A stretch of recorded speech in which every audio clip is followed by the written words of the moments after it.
Bienvenidas y bienvenidos a Mujeres con Historia, el espacio donde conocerás mujeres extraordinarias que muchas veces la historia las ha olvidado.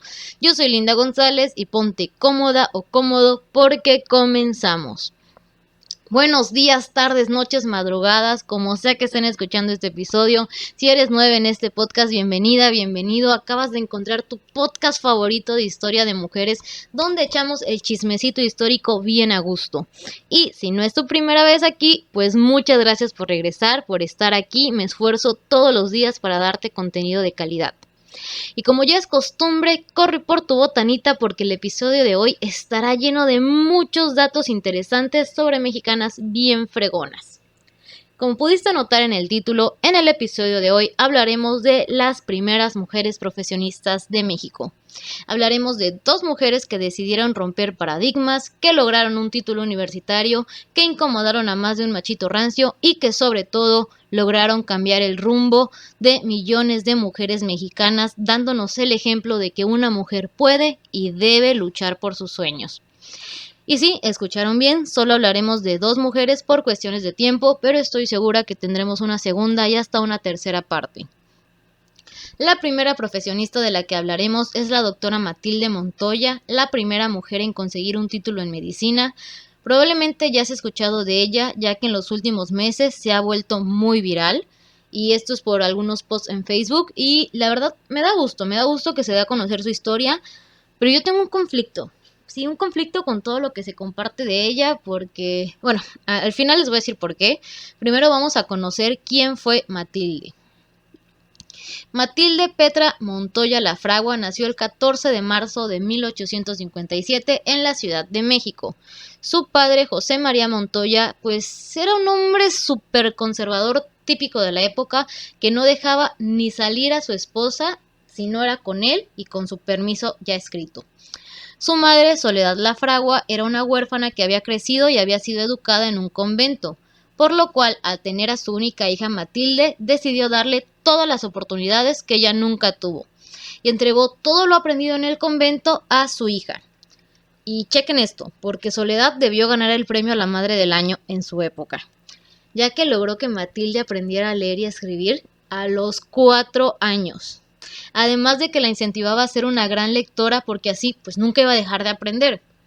Obviamente al rancio del marido pues no le gustaba y se enojaba muchísimo con ella, ya que en su opinión pues no tenía caso que Matilde tuviera interés en estudiar, pues porque su futuro era convertirse en una esposa ejemplar. Y digo, aparte de qué servía de que Matilde estudiara si las mujeres en México no tenían un futuro profesional, ¿verdad? Pues sí, ¿verdad? Y bueno, así fueron los primeros años de Matilde, incentivada por su madre a estudiar. Y nomás como comentario, la infancia de Matilde es contemporánea a la Guerra de Reforma. Fueron momentos muy difíciles para México, pero con pequeños resplandores feministas que le daban esperanza a mujeres como Matilde y a su madre, es decir, pues de una clase media un poco alta. Y como ya se dieron cuenta, Matilde era una niña súper inteligente. Chequen estos datos. A los 11 años quiso inscribirse a la escuela primaria superior, pero como no alcanzaba la edad mínima, tuvo que pagar tutores privados, los cuales la prepararon muy bien. Es más, yo diría que demasiado bien, porque imaginen que a los 13 años Matilde ya había aprobado todos los exámenes correspondientes para ser maestra de primaria, o sea, era una niña. Pero pues lo mismo, por ser una niña no podía encontrar trabajo ni dedicarse a eso. Además de que su padre no aprobaba que ella trabajara. Pero eso sí, su madre estaba más que orgullosa. Al poco tiempo, su padre murió, lo cual obviamente dejó muy triste a Matilde. Pero como dice el dicho, el muerto al pozo y el vivo al gozo. Así que Matilde decidió enfocar su futuro al área de la salud. Al menos la única área permitida para las mujeres, la obstétrica y la partera. Se inscribió a la Escuela Nacional de Medicina, pero por problemas económicos debe abandonar los estudios y busca opciones más económicas, y se inscribe a la Escuela de Parteras y Obstetras de la Casa de Maternidad, un lugar que también llamaban Atención para Partos Ocultos. ¿Por qué creen que la llamaban así? Pues porque atendía a madres solteras y en ese entonces era todo un escándalo que una mujer tuviera hijos sin un esposo. Matilde a los 16 años obtiene el título de partera y se muda a Puebla, donde es un triunfo grandísimo. Primero consigue trabajo de auxiliar de cirugía de 2 doctores, lo que le permitió ver que había mucho más que aprender y que eso es lo que quería dedicarse. Además de que con ese dinero pagaba a maestros particulares para seguir aprendiendo. Así, con todo esto y aparte su trabajo, su emprendimiento como partera, pues Matilde se hizo de mucha fama y de muchas clientelas, ya que a diferencia de parteras tradicionales, ella tenía conocimientos avanzados de medicina, y a diferencia de los doctores, ella trataba muy amablemente a las mujeres, pues porque obviamente #sororas. Y bueno, ese era su negocio estrella, ella tenía muchísima fama, tenía muchos clientes. Pero ya saben, nunca falta la bola de envidiosos, y peor si son machos ardidos de los 1800. Y es que, ay no, esa banda de médicos, todos se juntaron para frenar el éxito de Matilde y comenzaron una campaña de desprestigio. Incluso pagaban a periódicos para que la publicaran como una mujer poco confiable y que nadie solicitara sus servicios. ¿Por qué creen? Porque según era masona y protestante. Y aunque a principios Matilde no le quiso dar importancia, el acoso se volvió insoportable y decidió pasar unos meses en Veracruz, ya saben, porque pues la playita se tenía que llenar de energía, bla, bla, bla. Y pasando esos meses regresó a Puebla e ingresó a la Escuela de Medicina de Puebla y fue aceptada. Incluso el gobernador del estado le organizó una ceremonia junto a otros abogados del Poder Judicial, que la neta no sé por qué invitaron a esos vatos, no tenían nada que ver, pero bueno. Ella ya estaba estudiando y obviamente no podían faltar sus hermanas feministas que asistieron, en especial muchas maestras y mujeres de la alta sociedad, mostrando su total apoyo a Matilde, que como ya se los he dicho muchas veces en el podcast, las maestras y las mujeres de alta sociedad fueron las primeras feministas de México. ¿Pero qué creen? Cuando todo parecía que iba bien otra vez, pues la bandita conservadora se puso bien intensa y empezaron a llenar los periódicos con frases como impúdica y peligrosa mujer pretende convertirse en médico. Por todo este acoso masivo, Matilde una vez más pone pausa a sus sueños de ser médica y regresa a la Ciudad de México con su mamá. Yo imagino a su mamá recibiéndola tipo Etna Moda con Elastigirl, así de ¡eres Matilde! Le recordó quién era porque Matilde enseguidita se pone las pilas, decide hacer oídos sordos a todo lo que estaba a su alrededor y vuelve a intentar el ingreso a la Escuela Nacional de Medicina de la Ciudad de México, esta vez con el director Francisco Ortega. ¿Y qué creen? Pues sí la aceptan. Esto fue en 1882 y Matilde tenía 24 años. Ya estaba en las grandes ligas, pero pues obviamente el acoso no paraba y los conservadores, es que vean esto, ¿no? Los conservadores decían y publicaban en periódicos que era una perversa porque quería estudiar medicina para ver cadáveres de hombres desnudos.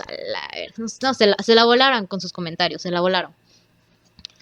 También muchos de sus compañeros se burlaban de ella y no la dejaban participar y cuestionaban sus conocimientos. Pues ya saben, lo típico de la misoginia mexicana. Hasta ahorita se sigue cuestionando los conocimientos de una mujer. Pero afortunadamente también había compañeros que solidariamente la apoyaban y la alentaban a no hacer caso de estas burlas. De hecho, se me hace bien lindo que a este grupo de estudiantes los apodaban los Montoyos porque eran quienes la apoyaban.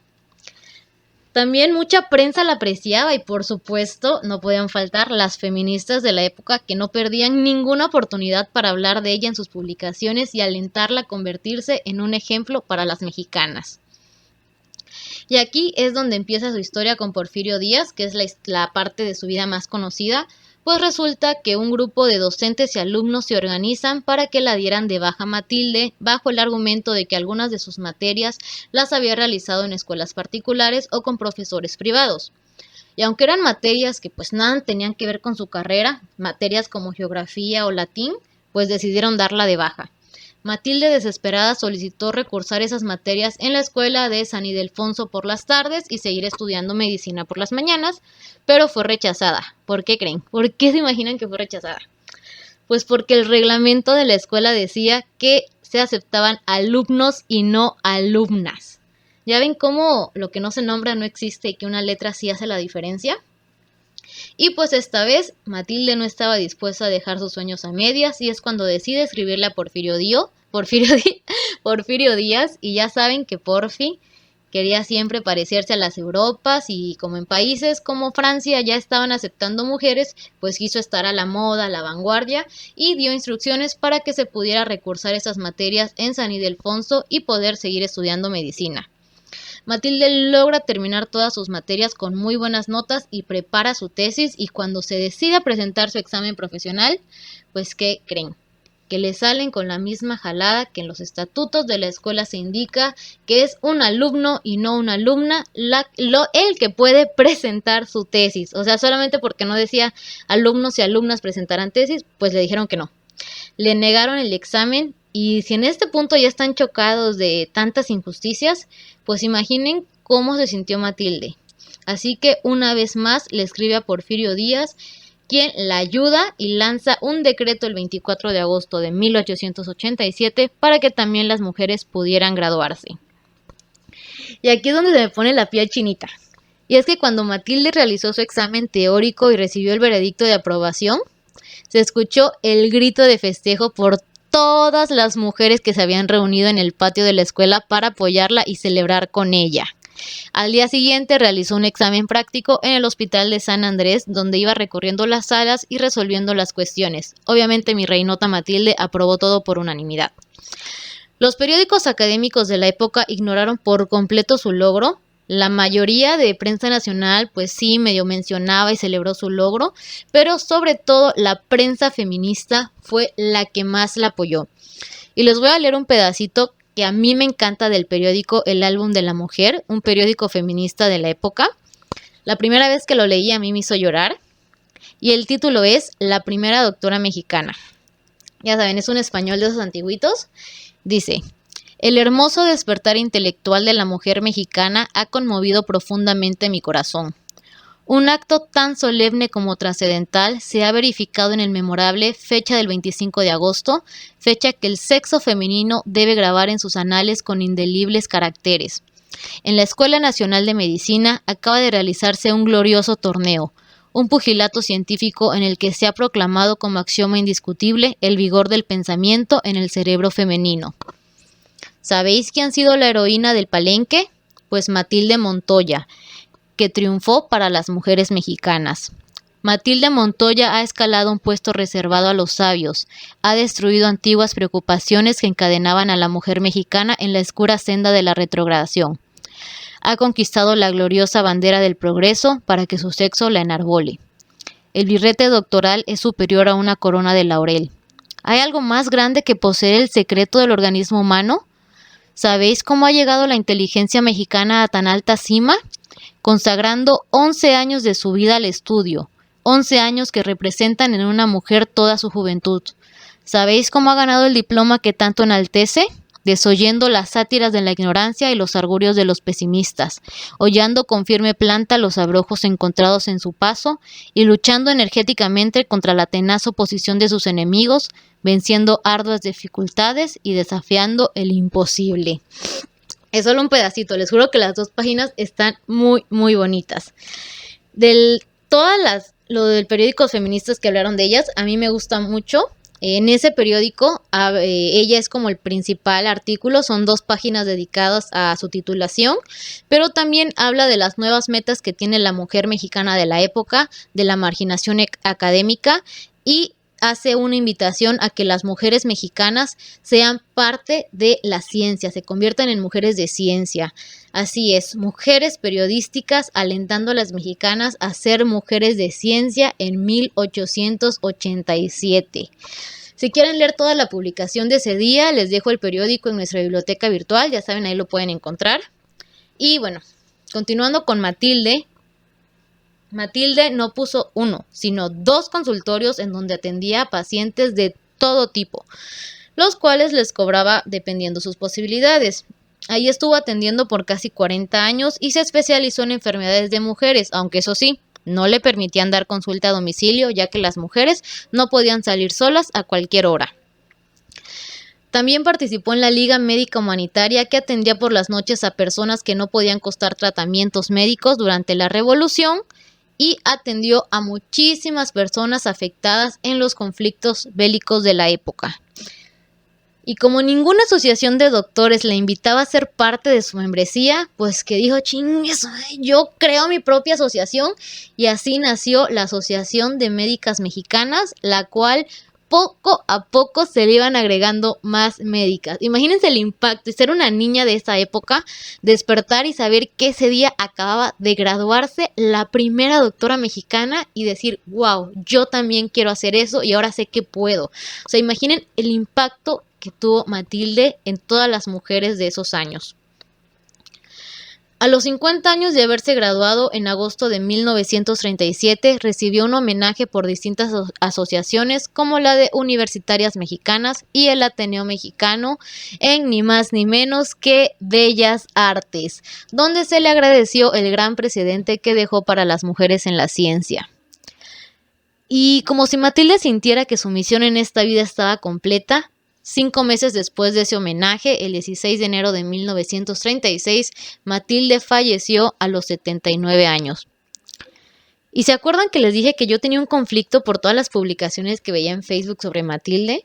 Y es que, bueno, mi conflicto se basa en que nunca falta el chistosito que pone, ay, esas sí son feministas, ay, esas sí son mujeres que cambian México, cuando la realidad es que Matilde no solamente dejó un legado en las mujeres mexicanas de la ciencia, sino que también en el feminismo. Y es que miren, Matilde fue una de las feministas más notables de su época. Es más, ahí les va su currículum. Fue parte del Ateneo Mexicano y de las Hijas de la Náhuac, grupos que promovían los derechos de las mujeres y el sufragismo. De hecho, las Hijas de la Náhuac pues, fue uno de los grupos feministas más importantes del siglo XX en México. Y también Matilde asistió a la primera conferencia panamericana de mujeres en Baltimore junto a otras 20 delegadas mexicanas, donde se habló del control de la natalidad y la sexualidad, de educación mixta, divorcio y calificaron el matrimonio como esclavitud. Por si fuera poco, también asistió a la segunda conferencia panamericana de mujeres en la Ciudad de México, que por cierto fue muy polémica, ya que la mayoría de feministas eran radicales. Y terminamos así con Matilde. Vayan por su vasito de agua, su botanita, porque créanme que esto va pa' largo. Ahora vamos a hablar de María Asunción Sandoval, mejor conocida como la primera licenciada en Derecho en México. A diferencia de Matilde, no se tiene tanta información de María Asunción y miren que le batallé bastante para saber su fecha de nacimiento y muerte, pero no la pude encontrar. Supongo que la vamos a encontrar en algún archivo histórico por ahí arrumbado. Yo creo que sí debe estar ahí guardada, pero por el momento se las debo. Solo sé que se estima que fue en 1876 y se sabe que era huérfana de madre y que al tener problemas económicos se casa con un señor de apellido Zarco. Es todo lo que sé de su vida privada. Lo que sí tenemos es que fue parte de la primera generación de mujeres egresadas de la Escuela Nacional Preparatoria, siendo el número 12 de las 14 mujeres que ingresaron a dicho plantel por primera vez en los 140 años de fundación de esa escuela. Estudió ahí de 1887 a 1891, escuela que le acreditó los estudios necesarios para ingresar a la Escuela de Abogacía, y fue así como en 1892 ingresó a la Escuela Nacional de Jurisprudencia, siendo la primera mujer en ingresar a una licenciatura de Derecho. Y bueno, a diferencia de Matilde, ella no recibió tanto acoso por la prensa ni por los hombres, o al menos no en esta etapa de su vida. Aunque sí tuvo que enfrentar a docentes y compañeros misógenos que a palabras de sus profesores, porque chéquense lo que decían sus profesores, so pena de tener que consistir en un absurdo el de enseñar el derecho a una mujer. Además de soportar las burlas de sus compañeros de clase, y es que, oigan, o sea, muchas cosas han evolucionado hasta esta fecha, pero cómo siguen siendo machistas y misógenos la banda de derecho. No han cambiado en nada. Se los dice alguien que estudió derecho y tuvo que aguantar tanto comentario de sus compañeros y docentes. Y es que una que otra vez me defendía, pero miren, la verdad es que ya uno se cansa de pelear con ellos. De verdad que no dudo que la mentalidad de los abogados de ahora poco haya cambiado desde el siglo XIX. Pero regresando a la historia de María, Todo este martirio que vivió María lo redacta Dolores Correa Zapata, otra feminista de la época, en su periódico La Mujer Mexicana, que pronto hablaremos de ella, lo prometo. Y bueno, María tuvo que hacer 6 años en Derecho, más otros 6 meses prácticos en un juzgado. Obviamente acreditó todo y también recibió una beca de pensión directa de Porfirio Díaz para los estudiantes. María recibía 25 pesos mensuales, beca que mantuvo durante 4 años de todos los estudios que realizó. Una vez concluida la carrera, obviamente tuvo que hacer su tesis y la tituló Derechos del Hombre como base de la unidad de legislación en el derecho civil, enfocándose en las garantías individuales, lo que hoy conocemos como derechos humanos. Por lo cual obtuvo su título de licenciada en Derecho, convirtiéndose en la primera mexicana en lograrlo. Su titulación fue el 9 de julio de 1898 y fue celebrado por toda la prensa nacional. O sea, a diferencia de Matilde, ella sí recibió más apoyo del público. Y bueno, el periódico Imparcial se refiere a ella como una persona agradable e inteligente.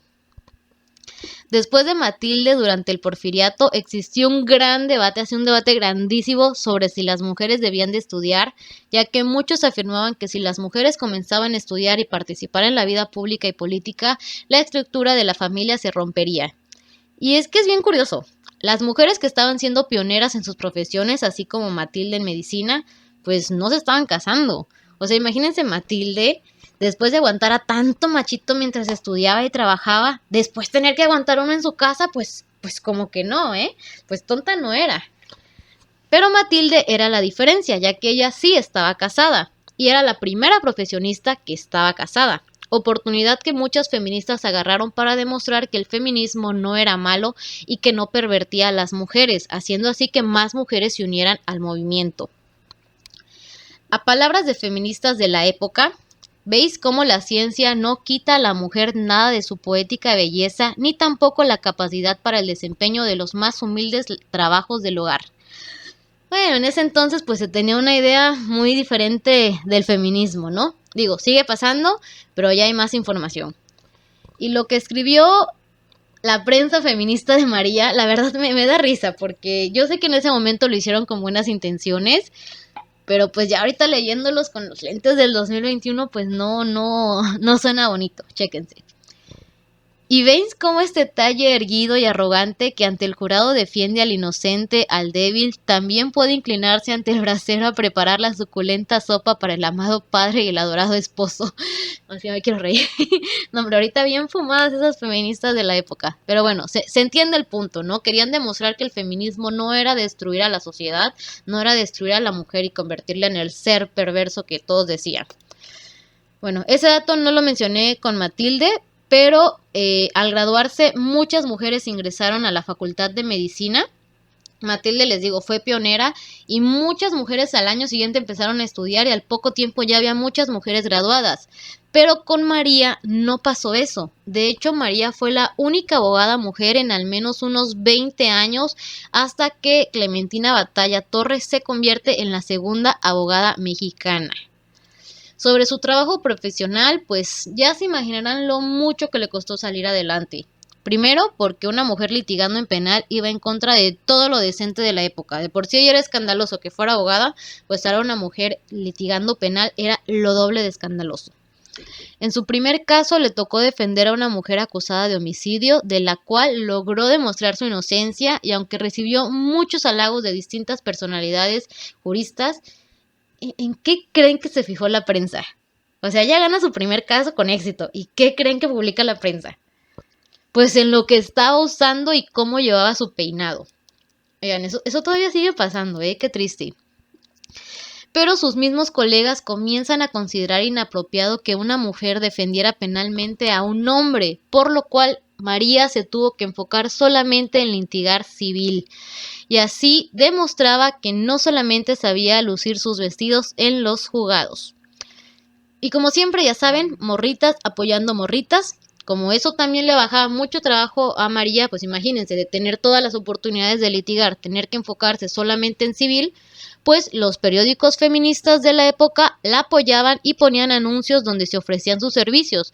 De hecho, la revista La Mujer Mexicana fue una de las revistas que más la apoyó, y más ponía anuncios sobre los servicios de María como abogada. Años más tarde, María se empieza a empapar de ideas feministas, de corrientes feministas, y se convierte en una feminista, y de hecho se une a ser editora de estas revistas. De hecho, ella escribe después para La Mujer Mexicana y colabora en ediciones con Matilde Montoya, con Laureana Green, con Columba Rivera, o sea, todas estas personalidades reunidas. Ellas aprovechaban ese espacio para reclamar las condiciones de las mujeres y las desventajas que se vivían por el Código Civil de la época, que les recuerdo y espero que hayan escuchado el episodio número 1, si no, corran a escucharlo. Acuérdense que el Código Civil de 1884 pone a la mujer como un simple objeto de su casa y de hecho lo modifican. Les recuerdo un poquito del primer episodio que vimos. Laura se quiere divorciar de Manuel. Manuel es presidente de la República Mexicana y tiene que luchar Laura contra todo eso, y de hecho Manuel, con todo el poder que tenía, cambia el Código Civil y ahora pone que las mujeres no tengan nada de derechos, y eso es lo que reclamaban feministas como María, siendo la primera abogada. Obviamente iba a reclamar lo que se dice de las mujeres en el Código Civil. Algo que se me hace muy lindo y al mismo tiempo indignante es que María nunca hizo dinero. María era buenísima en su trabajo, pero nunca logró hacer dinero porque mayormente era buscada por mujeres que no tenían recursos y buscaban sus servicios con ella porque se sentían más identificadas, más protegidas, sentía esa solidaridad, porque imagínense, les digo, el Código Civil en ese entonces no permitía que las mujeres se defendieran si no tenían el permiso de su esposo. E imaginen a la mujer indefensa hablando con su abogada, siendo la única abogada que existía en el país. Entonces, pues bueno, María apoyaba a todas las mujeres, fue esta la razón que no le permitió tener tanto dinero como un abogado exitoso de la época. Ella nunca dudaba en ayudarlas un poco, incluso si eso implicaba regalar su trabajo. Como parte de su participación en el feminismo, María, además de escribir para La Mujer Mexicana, apoyó el sufragio y fundó la Sociedad Protectora de la Mujer. Y no sé, o sea, imagínense esto, a mí se me hace bien bonito pensar en que Matilde y María eran amigas, o sea, imagínense las dos ahí editando para el periódico La Mujer Mexicana y diciendo, güey, fíjate esto, güey. No manches, imagínate, nosotras pioneras y en unos 100 años vamos a tener igualdad de matrículas en las universidades entre hombres y mujeres. Y ellas así como, ay, sí, ¿verdad? No sé, a mí se me hace muy padre pensar el tipo de pláticas que tenía. Y amigas, amigos, amigues, llegamos al final de nuestro episodio. Espero lo disfrutaran tanto como yo. Yo soy bien sensible, lo admito. En algunas partes me dieron ganas de llorar por el solo hecho de pensar de todo lo que debieron de pasar estas dos mujeres para que el día de hoy podamos disfrutar la educación y obtener un título universitario. Prometo que tendremos segunda parte de este episodio. Aún no se me olvida que les debo la segunda parte de Mujeres Piratas, pero ya pronto vendrá, lo prometo. Les recuerdo que la edición del álbum de La Mujer Mexicana que citamos en este episodio está en nuestra biblioteca virtual. Les agradezco también muchísimo por estar aquí. Y no se olviden seguirnos en nuestras redes sociales, @mujeresconhistoria en TikTok, @_mujeresconhistoria en Instagram y podcast Mujeres con Historia en Facebook. Y en todas las redes sociales damos más información y detalles del episodio. Nos vemos la próxima semana en Mujeres con Historia.